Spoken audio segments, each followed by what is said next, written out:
463번째 독서 요약입니다. 키워드 2023년 금리와 환율.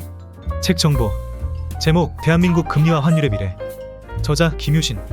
출판일 2022년 11월 16일. 책 소개.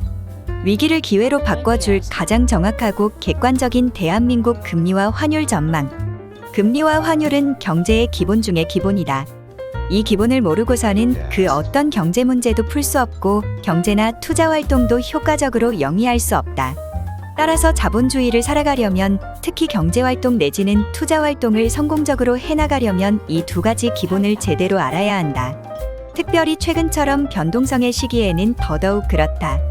2022년 들어오면서 금융시장에 회오리바람이 일기 시작했다. 전 세계적으로 심각한 수준의 인플레이션이 발생하면서 미국이 기준금리를 기록적인 속도로 급격히 올리고 있고, 러시아, 우크라이나 전쟁으로 인한 유가 및 원자재 가격 급등, 중국의 제로 코로나 정책으로 인한 공급망 마비 등으로 공급에 문제가 생기면서 인플레이션은 쉽게 꺾이지 않고 있고 경기 침체에 대한 우려도 높아지고 있다. 인플레이션을 잡기 위해 공급이 아닌 소비 분야에서 해법을 찾으려는 미 연준은 이미 급격한 기준금리 인상으로 도처에서 문제가 발생하고 있음에도 불구하고 향후 기준금리 인상을 계속할 예정이다. 글로벌 환율 또한 아직 특별한 악재가 발생하지 않았음에도 불구하고 강달러 현상이 발생하면서 미국을 제외한 전 세계 환율은 물론 우리나라도 1997년 IMF나 2008년 금융위기 수준을 위협할 정도로 원화의 가치가 하락하면서 달러원 환율이 급등 중이다. 이러한 시기에 금리와 환율이 향후 어떤 방향으로 진행될지는 초미의 관심사일 수밖에 없다. 이 책은 이에 대한 가장 전문적이면서도 객관적인 전망을 싣고 있으며 독자들의 이해를 돕기 위해 백문백답 포맷을 활용하였다. 책에서 얻은 내용. 환율 변동성이 커지면 기업의 설비 투자도 위축됩니다. 실질임금, 실질원자재 가격, 실질 제품 가격, 제품 수요의 불확실성이 높아져 투자의 현재 가치가 불확실해지기 때문입니다. 환율 변동성이 클 경우 거래 비용을 상승시켜 설비 투자를 감소시킵니다. 우리나라의 주식시장 또는 채권시장에 투자하려는 외국인의 경우 현재의 환율 수준보다 앞으로의 변동에 더욱 민감합니다. 어느 정도의 투자 이익을 얻었더라도 환율 변동으로 인해 손해를 볼 수 있기 때문입니다. 환율 변동성의 증가는 수출입, 투자, 생산, 소비에도 영향을 미칩니다. 환율 변동성이 커지면 수입 자본재 가격, 투자의 기대 수익, 기존 외채 상환 부담 예측 등이 어려워지고 금리, 주가, 채권 가격 및 물가의 불확실성도 커집니다. 지금처럼 인플레이션이 높고 경기 침체 가능성도 커지는 상황에서 금리와 환율은 경제의 운전대, 방향키 역할을 수행합니다. 따라서 금리와 환율 변동의 결정 요인과 파급 효과를 이해하고 적절한 대비가 필요합니다. 이 책에서는 향후 예상되는 기준금리 인상과 환율 변동 시나리오를 지난 30년간 발생한 4번의 미 연준의 금리 인상 시기와 비교하여 4가지 시나리오로 분석했습니다. 그중 1999년부터 2년간 금리를 인상했던 닷컴버블 유형과 2004년부터 2년간 금리를 인상했던 글로벌 금융위기 직전의 유형과 유사하다고 판단됩니다. 우리나라 경제가 이전보다 상당히 안정되었기에 IMF 외환위기의 원인이 됐던 1994년 금리 인상 시기처럼 금융 시스템이 급격히 붕괴돼 고금리와 환율이 1995원까지 급격히 상승하지는 않을 것으로 보입니다. 하지만 2022년의 인플레이션은 코로나19 팬데믹으로 풀린 역대급 유동성이 원인이 되어 발생했기에 당분간 고물가, 저성장의 스태그플레이션 상황도 상당히 지속되리라 생각합니다. 이 책을 통해 많은 분들이 급격한 금리와 환율 변동 시기에 지혜로운 자세로 대응하여 손실을 줄이고 이익을 극대화하기를 바랍니다. 위기를 위기로만 바라보면 그야말로 힘든 상황일 뿐이지만 시각을 바꾸면 위기는 곧 기회입니다. 너무 많이 들어서 잘 아는 말이겠지만 실제 경제생활에서 행동을 통해 위기를 기회로 활용하는 실행력, 대응력이 중요합니다. 여러분의 실행에 이 책이 근거자료가 되길 바라는 마음입니다. 시나리오 1. 극심한 경제위기. 대응. 인플레이션을 잡기 위해 금리를 올리면 초기에는 주식, 부동산, 채권 등 대부분의 자산 가격이 하락합니다. 금리 인상 시기 채무자들은 채무액의 실질 가치가 증가하기 때문에 부채 축소에 나서야 합니다. 인플레이션이 잡히고 저성장 저물가 경기 침체와 경제위기 상황이 지속되며 주가는 하락하고 부동산 가격도 하락합니다. 이러한 디플레이션 상황에서는 장기 채권 가격이 반등합니다. 이러한 저성장, 저물가 상황에서 는 현금이나 현금에 준하는 자산이나 안전한 채권, 달러에 투자하는 것이 유리합니다. 경기 침체의 끝이 보이거나 경기 부양 신호가 보이면 선제적으로 주식이나 부동산 투자를 하는 것도 좋습니다. 다만 이 경우 경기순환 사이클을 생각해서 침체가 상당히 진행된 이후 시도하는 것이 리스크를 줄이는 방법입니다. 통상 금리 인상 후 평균 30개월 이후에나 경기 침체에 도달합니다. 시나리오 2. 가벼운 경제 위기. 대응, 인플레이션을 잡기 위해 금리를 올리면 초기에는 주식, 부동산, 채권 등의 자산 가격 하락으로 이어집니다. 금리 인상 시기 채무자들은 채무액의 실질 가치가 증가하기 때문에 채무액을 줄여야 합니다. 금리 인상으로 인플레이션이 잡히면 경기 침체 우려로 장기 채권 가격은 반등하게 됩니다. 경기 침체를 확인하면 전 세계 중앙은행의 공조로 금리 인하와 경기 부양을 시도할 확률이 높습니다. 인플레이션이 잦아들고 경기 침체를 확인하는 시점에 오히려 자산 투자를 고려해야 합니다. 시장의 반응은 채권, 주식, 부동산 순으로 진행될 확률이 높습니다. 저성장, 저물가 상황에서도 현금에 준하는 자산이나 안전한 채권, 달러에 투자해야 합니다. 경기 침체의 끝이 보이거나 경기 부양 신호가 보이면 선제적으로 주식이나 부동산에 투자할 수 있습니다. 부동산 경기 상승은 경기 부양 사이클에서도 가장 나중에 신호가 켜지기 때문에 부동산 투자는 경기 상승 추세를 보고 신중히 투자해야 리스크를 줄일 수 있습니다. 일반적으로 금리 인상 후 평균 30개월 이후에나 경기 침체에 도달합니다. 시나리오 3. 스태그플레이션 지속. 대응, 저성장 고물가 상황이 지속되면서 주가가 하락하고 채권 가격도 하락합니다. 기준금리 인상과 긴축으로 대출이자를 감당하지 못하는 투자자의 매물 증가로 부동산 가격도 하락합니다. 위험자산은 최대한 멀리해야 합니다. 원자재, 필수 소비재, 금, 은, 달러 등 안전자산에 대한 투자가 유리합니다. 시나리오 4. 인플레이션 조기 안정화. 대응, 고물가 상태일 경우는 채권보다는 원자재, 금, 은, 달러 등에 투자합니다. 경기 침체가 진행되고 저물가 상황에는 금, 은 등 원자재, 달러보다는 채권에 투자합니다. 금리 인상이 멈추거나 경기 저점이 확인되는 경우 선제적으로 저평가된 자산에 투자하는 것도 가능합니다. 경제성 장률이 서서히 회복되면 주식과 위험자산에 대한 투자를 늘려갑니다. 주택시장은 공장 주문, 내구재 주문, 기업 실적이 확연히 증가된 이후 서서히 반영됩니다.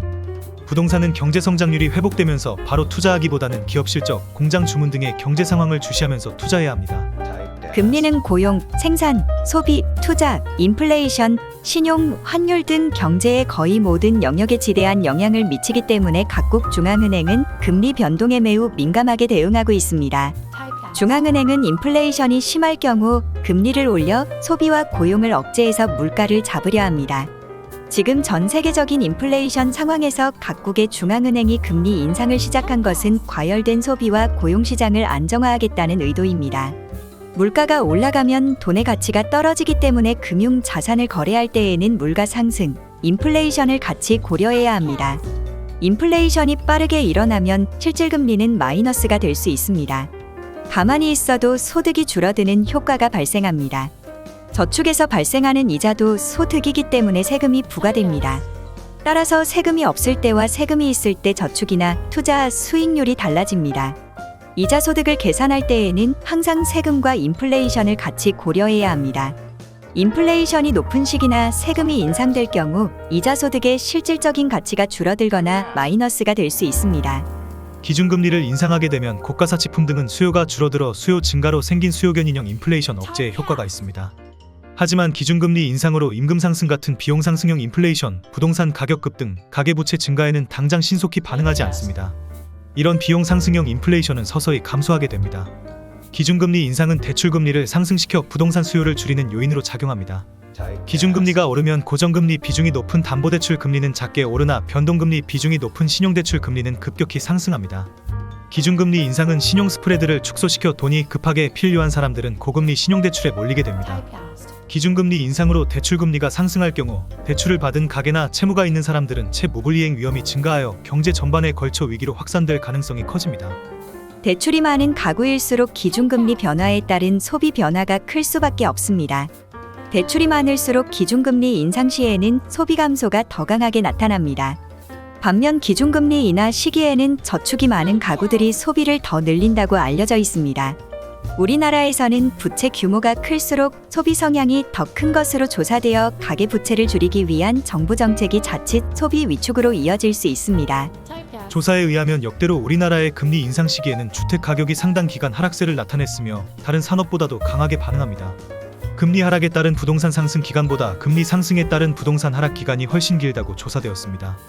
기준금리 하락은 아파트 가격을 상승시키고 기준금리와 밀접히 움직이는 콜금리 인상은 주택 매매 가격과 전세 가격 하락으로 이어집니다. 기준금리 인상이 부동산 시장에 영향을 미치는 시점은 주가와 달리 조금 늦은 3에서 4개월 이후에 나타납니다.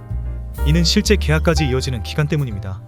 미국의 기준금리 인상이 우리나라 기업에는 어떤 영향을 미치나요? 미국이 기준금리를 올리면 우리나라도 기준금리를 올릴 가능성이 큽니다. 기준금리를 올리면 수출입 기업의 유동성도 빠르게 악화될 수 있습니다. 미국의 금리 인상이 원달러 환율 상승으로 이어져 달러 결제 수입 비용을 증가시켜 수출 채산성이 악화될 수 있습니다. 최근 국제 원자재 가격 급등 현상은 환율 상승과 함께 기업의 수입 부담을 증가시킨 주요 원인입니다. 미국의 기준금리 인상은 신흥국의 경제와 수입 수요를 둔화시켜 우리의 대신흥국 수출에도 부정적 영향을 미칩니다. 또한 신흥국의 자본 유출과 환율 약세로 신흥국과의 교역에 부정적 영향을 미칩니다. 미국의 금리 인상 과정에서 엔화의 가치가 빠르게 약화되고 있어 일본의 달러 표시 상품 가격이 인하되고 있습니다. 물론 과거와 달리 최근에는 일본과의 수출 제품 경쟁 상황이 많이 달라졌지만 그렇다 하더라도 일본과의 가격 경쟁은 심화될 것으로 예상됩니다. 미국 기준금리가 인상되면 신흥국에 투자된 자금이 빠져나가면서 긴축 발작이 일어나고 이는 신흥국의 경제위기 상황을 불러올 수 있어 신흥국에 대한 수출입이 모두 줄어들 수 있습니다. 우리나라도 기준금리를 따라 올리면서 국내 기업의 금융비용 증가로 생산 및 투자에 부정적 영향을 미칩니다. 기준금리 인상에 따른 소비 감소로 시설 확장이나 설비 증설에도 부정적이며 신용 스프레드가 축소되어 한계 기업의 재정 상황은 더욱 악화됩니다. 환율이 상승하면 어떤 기업이 어려워지나요? 외화부채가 외화자산보다 많은 기업들은 환율이 상승하면 채무부담 증가로 인해 투자에 제약이 생길 수 있습니다. 이러한 효과를 대차대 조표 효과라고 합니다. 외화부채가 많은 기업은 환율 상승으로 갚아야 할 외화부채 금리가 상승해 오직 차입금 상환에만 집중하게 됩니다. 자국 통화의 평가절하로 인해 부정적 대차대조표 효과가 발생한 것입니다. 급격한 환율 상승과 이에 따른 대차대조표 효과로 인해 IMF 외환위기 당시 부채가 많은 우리 기업은 심각한 어려움을 경험했습니다. 대부분의 우리나라 기업들은 환율이 상승하는 시기에는 대차대조표 효과로 인해 투자가 위축됩니다.